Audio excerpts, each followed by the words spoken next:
Good morning, everybody. I'm Warren Logan, and I am running for Oakland City Council District 3. Hopefully you all knew that before I got here. A little bit about me. My background is in city and regional planning. I have an undergraduate degree in city and regional planning and a master's degree in city and regional planning. And for the past 15 years, that is exactly what I've been doing, city and regional planning. I'm very proud of that work because I think it's incredibly critical to the kinds of strategies we need here in Oakland. Most importantly, I served under Mayor Libby Schaaf as a policy director of transportation and government affairs. And that work involved supervising public works, transportation, and then I gained economic development somehow. And squarely coordinating multiple departments of nearly 1,000 people to work better together. Then COVID hit, and I gained another job, which is the section chief of community resilience, where I was responsible for coordinating the city's response to COVID, mainly setting up testing sites in 2020 before anyone else in the county across the city in at-risk neighborhoods. We won an award for our approach for testing sites and later vaccination centers. And then I also created the country's largest slow streets program, helping a lot of neighborhoods have safe streets for their kids to run out and play during, I would say, a very tough time for our parents in the city. And then lastly, I created all of the business resiliency programs, namely the parklets and the festival streets programs, ideally saving a lot of businesses that otherwise would have had to have closed during COVID. The reason that I like to share those stories with people is that I believe our city finds itself, once again, in another set of crises. And we need leaders who know how to work across multiple agencies, multiple departments, and create pragmatic policy solutions for our residents, and that's what I'm here to do. Great. I'm going to open up with the first question for you. What are the key policies contributing to the ongoing budget deficits in Oakland? What policy changes would you propose in your first year in office to enhance community safety and address these challenges? Okay. So I'll take your first question and expand. Our budget deficit has three sources, and then I'll tack on another one. Our hotel tax revenue is down, our development fees are down, and our transfer taxes are down. So that means people are visiting Oakland less, people are buying homes in Oakland less, and people are developing less in Oakland. And we should have known better that these three sources of revenue cannot be our mainstay. They're incredibly volatile sources of revenue. For anyone who's lived in California, you know that the housing market changes every 4 years or so. And so to have budgeted our city based on sources of revenue that are pretty volatile is I think, irresponsible. The underlying reason why those three sources are down is because of public safety. And Lauren, I'll come back to your second question in just a second. The other reason, though, that our costs are high, not just that our revenue is low, but our costs are high, is because the city adopted a series of agreements with our labor to increase their pay, their wages, their salaries, and their benefits. I don't actually disagree with making Oakland more competitive when it comes to hiring staff here. I have worked for the city of Oakland, and I'm very well aware of how underpaid a number of our job classes are compared to other cities. I'm going to set that aside for a second, though, because at the end of the day, if we don't have the money to pay for people, it doesn't matter how uncompetitive we are. We can't put ourselves in the red. So Lauren, you had asked a second question about how can we address public safety and increase our budget. So I think those two areas are kind of one and the same. I've spoken to a number of our business owners, developers, and anyone who's interested in investing in the city, and then we'll all share the same thing. If you make the city safer, we're happy to invest in your city. But until you do that, I'm going to wait. And so I think that we have to look at those in both ways. I'm guessing you're going to ask for specifics later on how to improve public safety, so I'll hold tight on that. But the other part I want to flag is that it is challenging for people to invest in this city. If you want to open a business, a small business in the city, it might take you 2 years just to get a permit. That's 2 years too long. The fact that there are business owners who still want to invest in this city and we're putting up walls and barriers for them is unacceptable. So one clear strategy is to make it easier. and to streamline those processes so that people can invest in the city. Does that answer your question? Thank you. Hello. Hey there. So, Warren, your background and experience have provided you with deep policy depth. Can you give us a perspective on your ability to connect and inspire the broader base of D3 residents? Thanks for that question. I love people, and I hope that that exudes every day for people who've known me a very long time. You know just how much I love connecting with people. I feel very passionate about helping everyday Oakland residents, especially in District 3, primarily our low-income POC residents, understand how the city impacts their lives on a daily basis. I don't think that kids grow up dreaming that they want to be city planners. In fact, I would argue no one dreams that. I didn't, right? And yet, when we think about the challenges, or even the hopes and dreams that people grow up in West Oakland especially, but even in downtown, thinking about, why is my neighborhood without trees? Why is there no grocery store here? Why is it that my schools are lesser than others, right? Why is it that my housing is more expensive than other places in the country? Every answer points you back to city planning and to policy. And so my hope is that by bringing, I would say, a higher caliber to this conversation and making government more accessible, like truly transparent and accessible to the everyday resident, is going to empower people to understand how their voices can be heard better. I love it when someone says, Warren, let's go grab coffee. Let me walk you around my neighborhood. And I want you to explain to me why there's no tree outside of this shop, right? Why is it that there's no grocery store in West Oakland? Well, zoning. Our zoning doesn't allow for grocery stores in West Oakland, right? And so the moment you make those opportunities more clear to people, I think it helps them then champion their own needs, their own lives better. That to me brings me so much joy when someone is able to say, oh my gosh, I know exactly what I want now and I can advocate for myself. I believe that as a future council member for District 3 specifically, being able to make those connections with people, as I'm already doing, it just brings me so much joy. Like, that's what I wake up every day to do. Okay. Hi, Chris / Isaac. What's that? Oh, yeah. Hey, so, okay, beyond the budget concerns that you addressed in the first question, what do you consider is the most pressing issue in Oakland? And what do you believe is the underlying cause of the issue? And what specific policy changes or amendments would you make to existing or new policy to resolve it?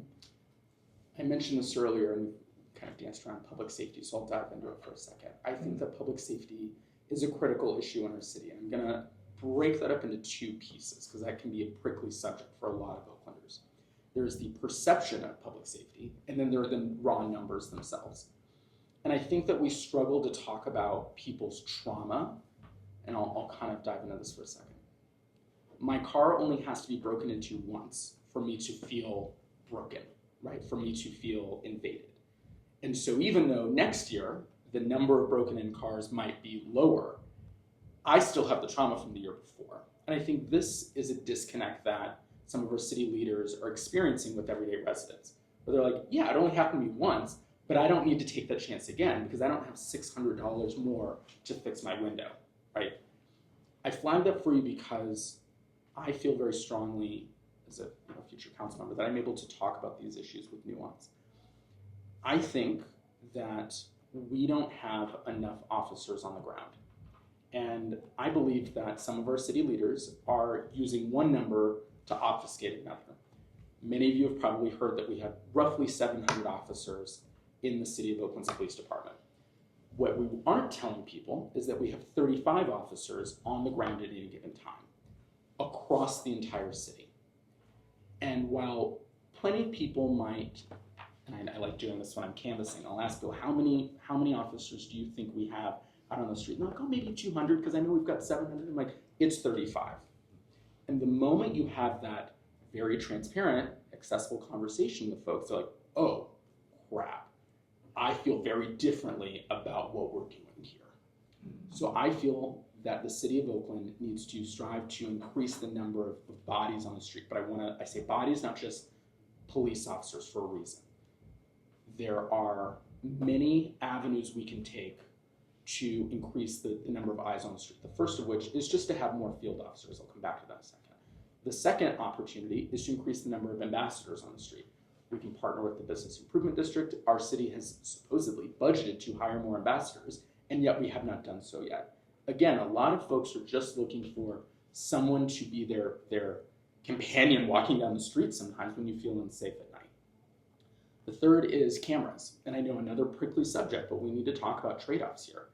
It is very expensive to add more police to our force, but cameras can at least offer an additional amount of information to help us as a force multiplier understand context when crimes happen in our city.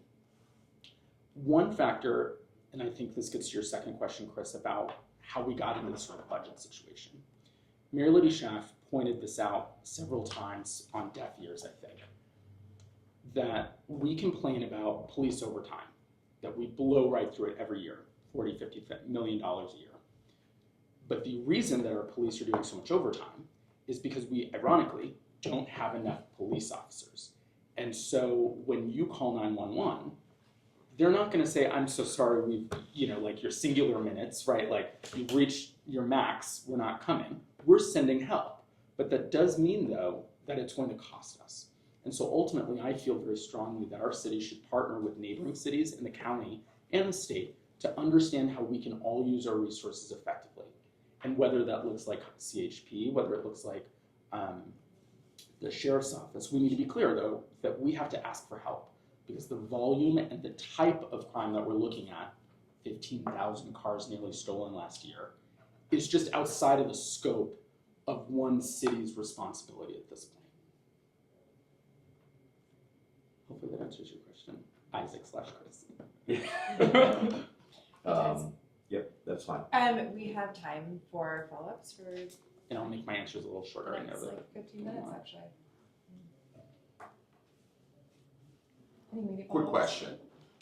As a policy wonk, you can answer a whole bunch of different things that are there. The question that is important for somebody who's been an insider, and people are going to have different varying views of, reflecting on the previous mayor and what she was able to do.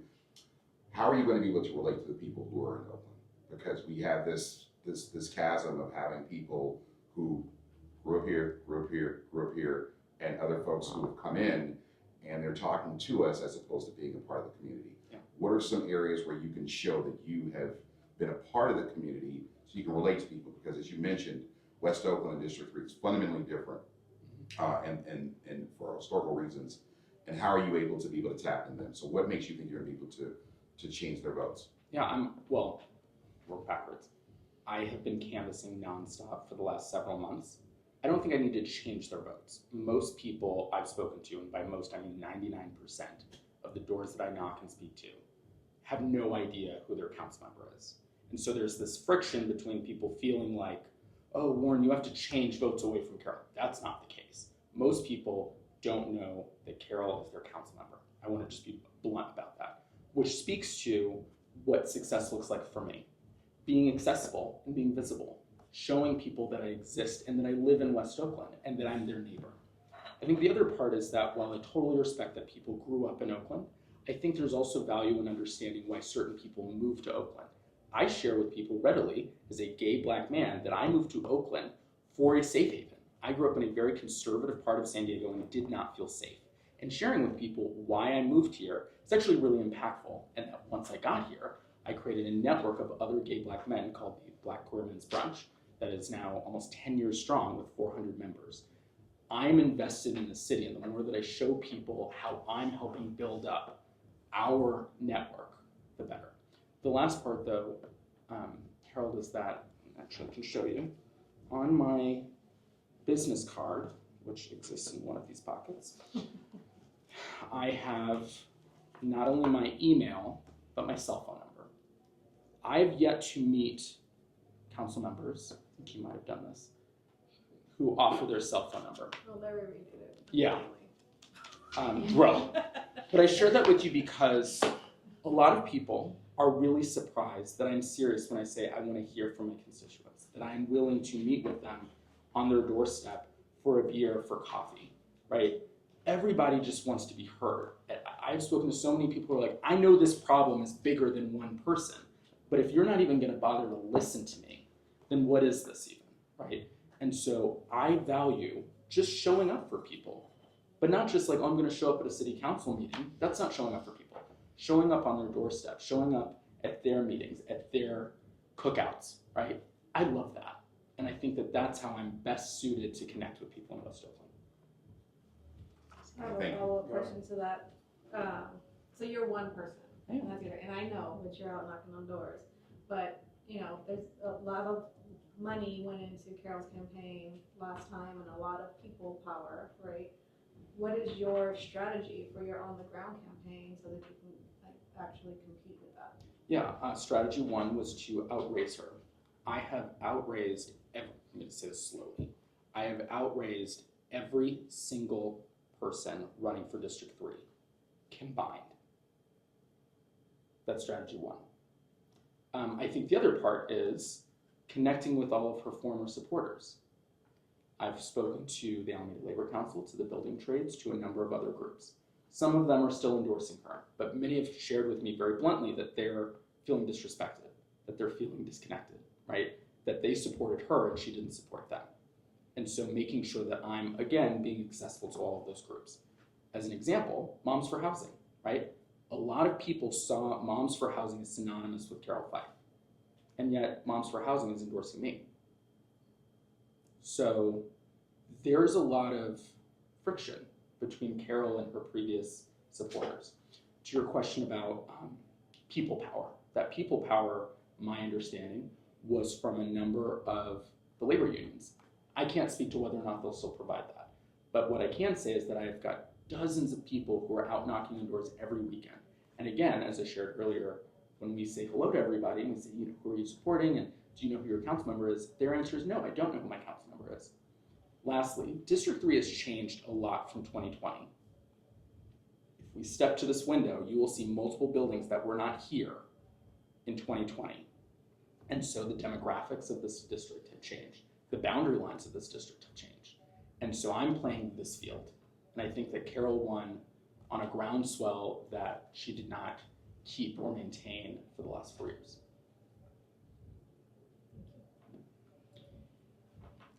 That's like a sword. I have one. Sorry. Really quickly, if it's a quick one, and we're like 1 minute Just left. about the police. What do you think the other officers are doing at any given time? If you could give a little more nuance to your understanding of how that department is working, not working, and what safety issues are happening. Yeah. So I can just do a quick math exercise with you. We have 35 officers at any given time. We have an AM, PM, and split shift. So throughout the day, we have 3 different shifts. And then because they don't work 8 hours a day, they work 10 and 12, there's an A team and a B team. So there are 6 slots in the field bureau. When you combine 35, 35, 35, 35, you end up with over 200 officers right there. Then when you add their supervisors and managers for each of the beats, you end up with 72 more officers. So right there, you're almost at 280, last I checked, officers. So it's not that people aren't just like doing their job. It's that the way that we've provisioned service, right, just for the number of hours that bodies are out on the street, you end up with very small numbers after you kind of pick through assigning everyone to their certain hours. The next piece is that because of our federal monitor, and I know exactly why we got here, requires an additional amount of paperwork for each interaction that an officer has. So let's say I'm an officer, I pull you over for, speeding, which never happens in Oakland. After that interaction, I have to go back to the shop and write what happened for the rest of the day, basically. And so we have yet another 50 or 60 officers in this team who are mostly doing paperwork to talk about the 1 or 2 incidences that they've had with one or two people out on the street. The reason that this is kind of shocking is that we have all seen officers watch crimes happen, and you're like, you know, LeBron James, like, hello, go get them, go address this very clearly dangerous situation. And the reason that they don't is because they're worried that if it's not worth it, they're now riding the desk for the rest of the day or even the week, depending on what that interaction looks like. So I share those numbers with you just to say that if we were to get out of the monitor, we would gain more officers back, even without having to hire anybody. We were so close last time. But I think the other part is we just don't have enough people to respond to even the tier 1 priority calls that 911 receives. That's like homicides and violent crimes. So I know one of the questions that you all had on the questionnaire was like, what's the right number of officers? And I'm not going to just throw out a number of like 1,400. I'm just going to say that we should have the number that meets the need. And right now we don't have that number. Thank you so much.